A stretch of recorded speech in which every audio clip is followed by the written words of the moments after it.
Sleep wasn't a problem before electric lights came along. People went to bed when the sun went down. And if they did anything, you couldn't do much under candlelight, is that right? But insomnia is a huge problem today, and there are a few reasons. So we'll put our resident why here. Why? Why are people having trouble with sleep? So what my aim is to give you an understanding of sleep. I want to show you what happens when you sleep.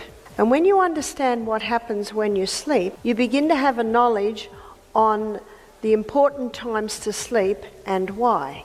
There's a little tiny gland in the base of the brain, and it's called the pineal gland. And it's right in the base of your brain.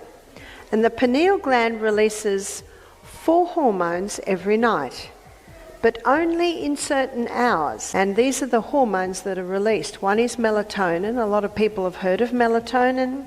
Some people that don't sleep very well take melatonin. Well, we naturally release melatonin in that time, and it's called the fix and rejuvenate nighttime hormone. So it is this hormone that probably is mostly responsible for the fix and rejuvenation that's happening in our brain and our body while we sleep.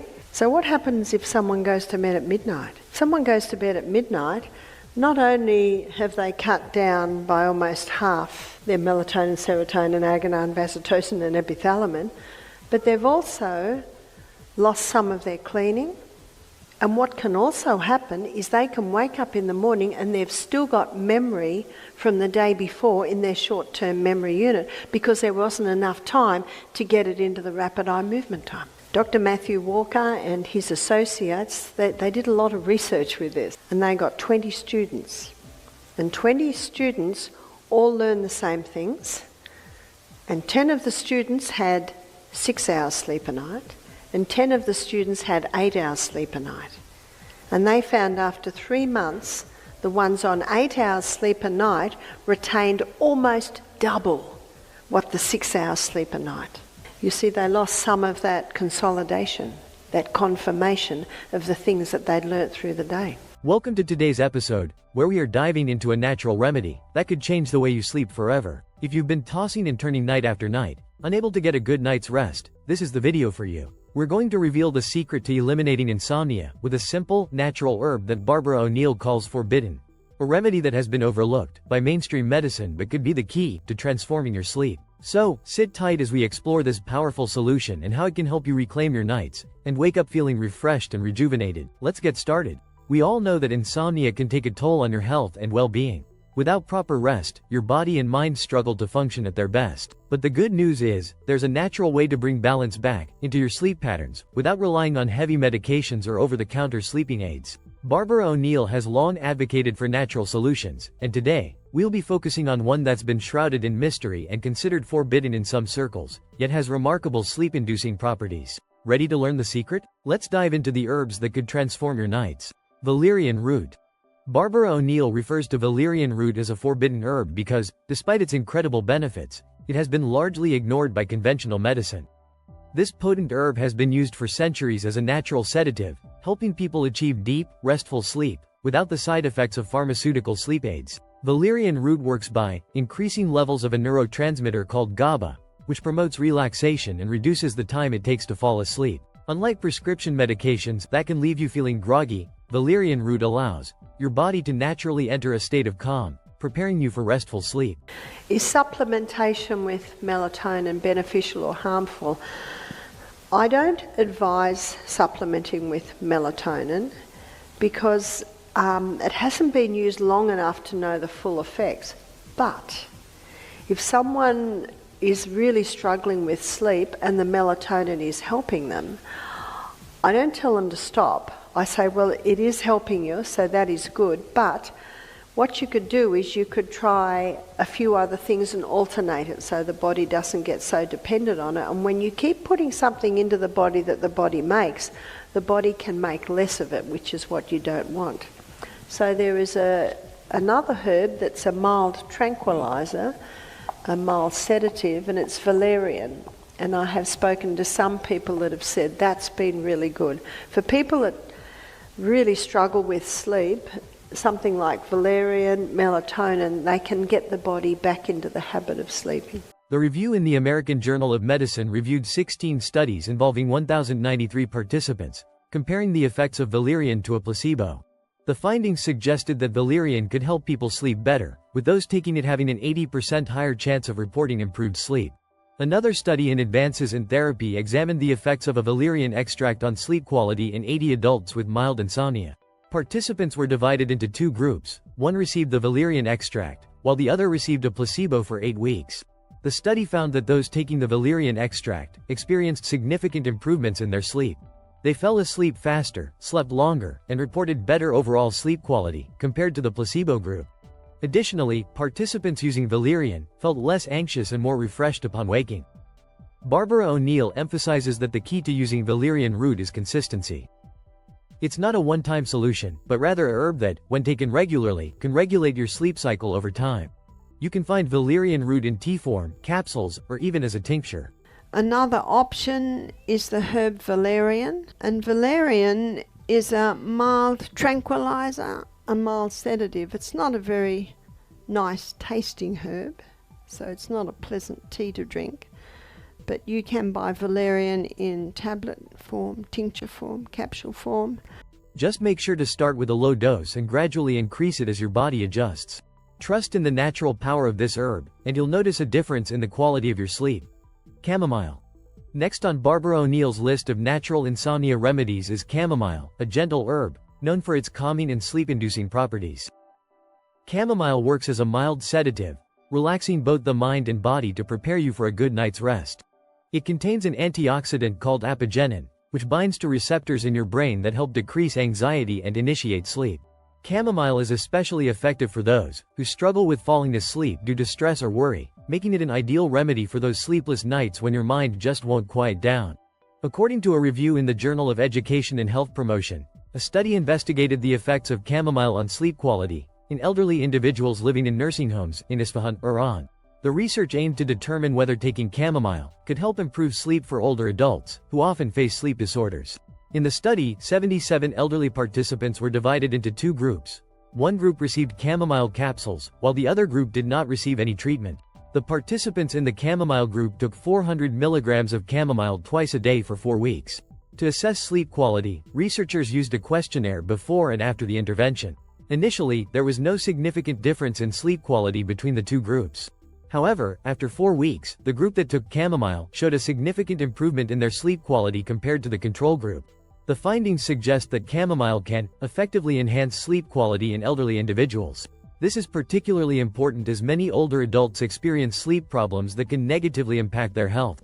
The study supports the idea that chamomile may serve as a safe and natural alternative to sleep medications, making it a valuable option for improving sleep in older adults. A milder one is chamomile. Chamomile is quite a nice tasting herb tea. It's not as strong as valerian, but some people find a hot cup of hot chamomile tea of an evening can relax. Barbara O'Neill recommends drinking chamomile tea about 30 minutes before bedtime. You can also combine chamomile with valerian root for an even more powerful sleep aid. Chamomile has a delicate, floral taste and can be easily incorporated into your nightly routine. It's one of the safest herbs for sleep and can be enjoyed regularly to help establish a consistent, calming bedtime ritual. Lavender. Another powerful herb that Barbara O'Neill highlights for eliminating insomnia is lavender. Known for its soothing fragrance, lavender has long been used to reduce anxiety, calm the nervous system, and promote restful sleep. Lavender works by interacting with the neurotransmitter GABA, similar to valerian root, helping to relax the brain and induce a sense of calm. Its calming effects make it particularly beneficial for people who experience restlessness or mild insomnia. According to a review in the Journal of Alternative and Complementary Medicine, a study investigated the effects of inhaled lavender combined with good sleep habits on sleep quality and quantity in college students with sleep issues. The study involved 79 participants divided into two groups. One used lavender patches, while the other used blank patches, both practicing good sleep hygiene. The intervention lasted 5 nights, with sleep assessments conducted before, immediately after, and 2 weeks later. The results showed that the group using lavender reported significantly better sleep quality, compared to the group that only practiced good sleep habits. Both groups experienced easier sleep onset and fewer awakenings during the night. but those using lavender were more likely to wake up feeling refreshed. The study concluded that lavender, when combined with good sleep practices, is a safe and effective way to improve sleep quality in college students. The positive effects lasted for at least 2 weeks after the intervention, suggesting that lavender may have a long-term benefit for sleep. Barbara O'Neill suggests incorporating lavender into your bedtime routine through various methods. You can use lavender essential oil in a diffuser or place a few drops on your pillow to help you unwind as you drift off to sleep. Alternatively, you can enjoy a warm lavender tea, or take a relaxing bath with lavender-infused bath salts before bed. Can also boost sleep is a hot shower just before bed, or a hot bath. And if you have a hot bath, in that hot bath, you can put Epsom salts, some lavender, essential oil, or if you're growing lavender, you can throw half a dozen sticks of lavender into your bath. So this is what you can do to boost sleep. The soothing aroma helps signal to your body that it's time to rest, making it easier to fall asleep and stay asleep. To further enhance your sleep quality, Barbara O'Neill emphasizes the importance of creating a sleep-friendly environment and establishing healthy sleep habits. Okay, let's have a look at the bedroom. To have a room that is conducive for sleep, we need to be having, yes, fresh air. So please sleep with your window open. To get fresh air, it is important that that screen is clean. Have you ever wiped your fly screen with a white wet cloth? Have a look at the colour. Those screens catch dust, and that fly screen ideally should be washed once a month. Fresh air is also dependent on a pillow that is not old or mouldy, so check your pillow. Every pillow should have a pillow protector on it. It's much easier to wash the pillowcase and the pillow protector if you've had a very sweaty night than to wash the pillow. Have you noticed when you buy a pillow today, it's got a date on it? I think it's 2 years. Every 2 years you should buy a new pillow, because we lose a lot of moisture in the night. And that also explains why I suggest pulling those blankets back for the first hour in the day.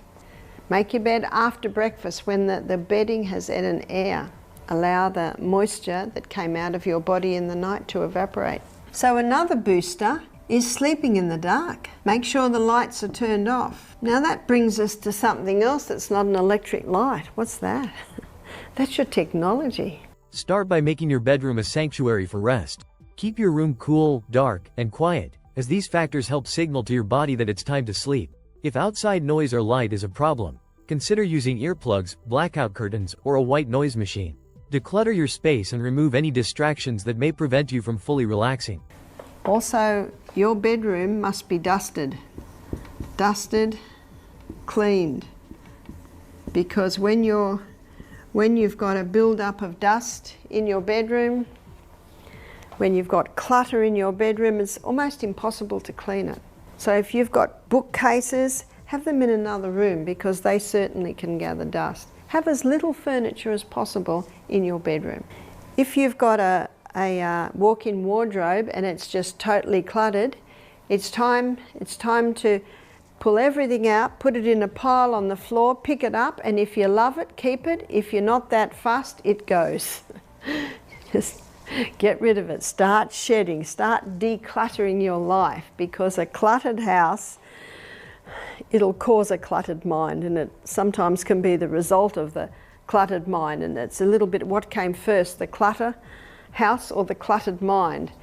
Sometimes people keep things, they might use it one day, or it's really good. No, just someone else will love it. So someone else can use it. So it's very difficult to get fresh air in a bedroom when it's cluttered, because there will be a lot of dust on it. So it should be cleaned, ideally vacuumed even twice a week. Barbara also advocates for consistent sleep routines. Going to bed and waking up at the same time every day, even on weekends, helps regulate your body's internal clock, making it easier to fall asleep and wake up naturally. Avoid screens at least an hour before bed, as the blue light from phones and computers can interfere with melatonin production, disrupting your sleep. And also, looking at your phone. 80% of people in America sleep with their phone. The phone should not be in the bedroom. It should be out of the bedroom. Even if you're on call, put it in the hallway, you'll wake up. So it's not only the electromagnetic field that's affecting you, but there's a temptation if you can't sleep to look at your messages. Yeah? In the sunlight there is blue light, and the blue light is absorbed through a little receptor site on our retina called melanopsin. And when blue light from the sunlight is absorbed through our eyes to our brain, it increases our ability to solve mathematical problems. It increases our ability to assess things, all because our eyes through the day have sunlight, and the blue light comes from the sunlight. The technology, the screens, whether they be iPad, whether they be computer, whether they be the phones, there is a blue light that comes out. Now it's a different frequency to sunlight, but in the middle of the night, if you look at your phone, there's enough blue light going in there to say to your brain, daytime, wake up, because it's right here. There must be a time of winding down, especially that hour before you go to sleep. That's why a great thing to do if you can't sleep is just put a soft light on and read. Don't get an exciting book. Just maybe The Life Habits of the Australian Platypus or something. Instead, opt for calming activities like reading, journaling, or practicing relaxation techniques such as deep breathing or meditation to help you wind down.